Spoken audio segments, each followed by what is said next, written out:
In this video, I'm going to share with you the 3 pillars that build a massively powerful aura. And if you're not going to watch the third pillar, don't even bother watching. The third pillar is what makes you walk into a room and everybody in the room will shut up and just notice you're present. It's what creates the aura in and of itself. Now, this video assumes that you have a certain level of success in your life outside of dating. If you don't have that, don't worry, you can still apply everything in this video, but it sure helps to already be there. So the further down you start, sure, you can start from scratch. It's just going to take you longer and require a little more effort on your part. Okay, the first thing we're going to talk about is your outer shell. What people see when you walk into a room, when they first spot your appearance, and what assumptions they're going to make based off of that. The goal here is to create an appearance that matches your personality, or the personality that you want people to perceive from you. There is a technique here that I call archetyping. I learned this from somebody 15 years ago. Don't remember who that was someone in a forum on the internet. And the concept is that you pick a certain archetype of men that you want to represent, and then you start embodying that. Looks-wise, fashion-wise, style-wise. What does that archetype look like? And a mistake that many people make, they do this subconsciously, but they implement it the wrong way. So I want you to avoid this. Now, we all know somebody who, or we've seen somebody who dresses way too young for their age. And oftentimes it's a man in their 50s who puts on a t-shirt of some rock and roll band. And for some reason, there is a mismatch between the t-shirt he picks and the man. On the other hand, we all know a different 50-year-old man, or at least we've seen one, that pulls off that look and it just feels authentic. And you're like, yeah, that guy is this kind of rock and roll guy. This is the cool dude that's wearing this shirt. The issue here is not the outfit, it's the mismatch in how the person wears the outfit. So the goal has to be that you pick an archetype that suits you, an archetype that you identify with, and that you start really embodying it. So you cannot be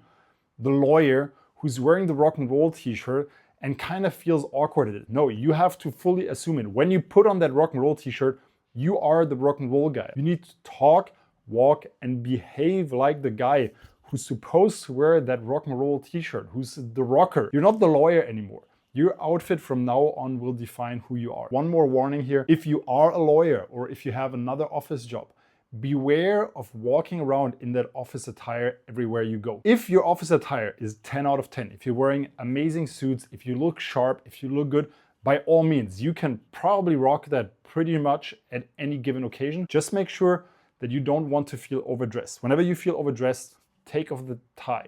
Open 1 or 2 buttons. But if your general office attire is wearing a shirt because you have to, and your wardrobe doesn't have anything else because you spend most time in the office, then you have to take this step here seriously. Think about the archetype you would want people to perceive you as, and go figure out a better wardrobe to match that archetype. There are very little archetypes that pull off the dad in the short outfit. Look at TV shows. It's usually the guy that's not very interesting that is wearing these outfits. So we need to make you look like the guy that people want to meet, the guy that's interesting, the guy that has a story. Okay, the second pillar we're going to work on is building your inner core, your identity, your values, and then acting in alignment with these. There is exactly 2 elements to this. First, we need to understand who you are, what you stand for, what your values are. And if you don't understand that yet, I'm going to link a different video I created. Go watch the video and truly understand where you're coming from. And once you understand that, you can start thinking about how to communicate that in an authentic way. The issue that most men face is that we've been trained to put on masks. We've been trained to do certain things, to say certain things, to get other people's attention, to get other people to like us. And that is very rarely our true authentic self. And the reason it's not our authentic self is that we're not doing it because we want to do it. We're doing it because we think that will get us a certain reaction, because it will get us approval, because it will get us liked, because it will get other people interested in us. Most women will actually be able to feel that off of you. Right? Some people get fooled by it. Sometimes they don't notice it, but usually women are way more used to figuring out these subconscious elements, and oftentimes they cannot even pinpoint it.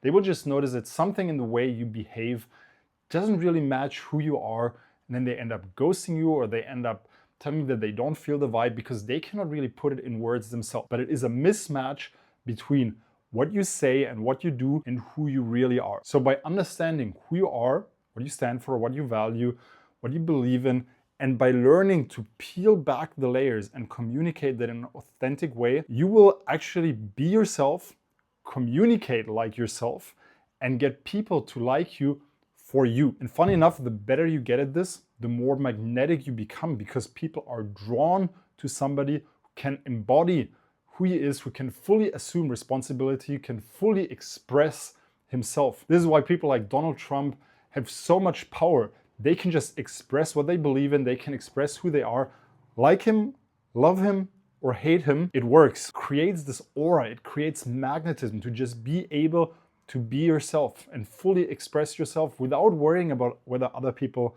love you or hate you. And sure, some people might not like it, but the vast majority of people that you meet will be fully engaged by this and will get sucked into your world. And now let's talk about the third pillar. The third pillar is the pillar that most people will never master. Even a lot of people that are successful and mastered the first two, that know who they are, that act in accordance with that, that created the appearance, many of them are still faking this third pillar. And the third pillar is confidence. If you can achieve a level of true core confidence, you will stand out from the masses like almost nobody else. People can sense it off you, it radiates, and people are again drawn to that. Now there's two elements to confidence, and I'll give you a tool at the end that you can use right away that will actually make you feel and appear more confident literally by the end of this video. The first element of confidence is integrity. Are you who you say you are? Who are you when nobody is watching? Is that the same person that you are when you're in public? If you truly know who you are,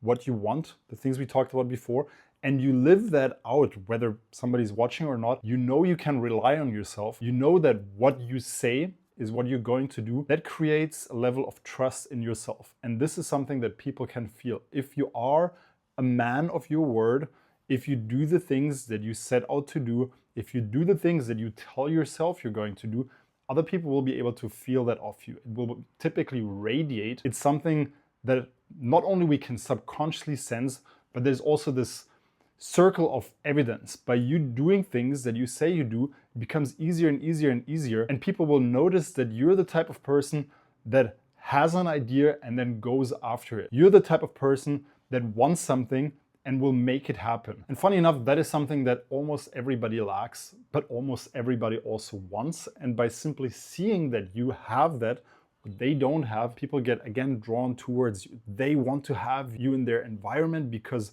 they want that thing that you have. They're hoping, and subconsciously that's what we're hoping. We're always surrounding ourselves with what we want to have, hoping that we can get a little bit of that in our own life. So integrity is the first element of confidence. And the second element is actually how you're acting when you're surrounded by chaos. I want you to picture yourself in an extremely chaotic environment. How do you feel when you're in that environment? Do you feel like a leaf in the wind that is being blown around?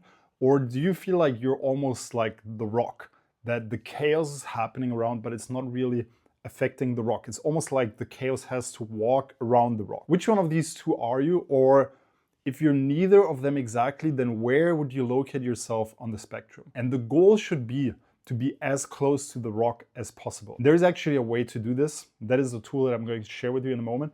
The idea is that you want to be at the cause of everything that happens around you, rather than being at the effect like the leaf. The leaf is affected by everything, and instead of taking a moment and then doing a reaction at its own choice, it is just blown around by the wind. Whereas the rock is just static. It's just there. No matter how strong the wind is blowing, the rock will be firm in its position. It will hold steady and just stay there. Now, the tool to do this comes from meditation. If you start meditating, which by the way, if you have the time, if you're interested in meditation, is one of the best things you can do in your life, because it's going to calm down the mind, it's going to calm down the nervous system, and it's doing something that we're going to simulate. Meditation helps you to make a pause between the external impact and your reaction to it. So rather than being constantly affected by everything that happens, meditation is going to put up a wall where there will still be the effect, but your mind will actually realize this effect, and rather than just reacting to it, it will give you a moment to breathe and consciously choose how to react to the external impulse. I want you to do this consciously from now on by simply slowing down everything you do by 10%. Whatever you want to do, whatever you're thinking of doing, whenever you're talking, wherever you're walking, do it 10% slower than you usually do it. Somebody's asking you a question, don't answer right away, don't respond right away. take a breath, wait a little moment, think about the answer, and then respond. And by slowing things down, you will appear much more in control. You will appear to almost be detached from time, detached from the things that are happening around you. And this is something that people notice. This is why some people seem to move in a way that is detached from everything around them, because they are not really moving in alignment with the speed around them. It seems like, oh, they're moving through their own time zone. That is the effect we're going through. It's crazy how well that works. And the funny thing is, you can literally start applying this right away. And I'm really looking forward to hearing the stories about people applying this. So once you start doing this, let me know in the comments how you like this little tool of slowing things down. If you have any questions, as always, hit me up in the comments or on IG, and I'll see you in my next video.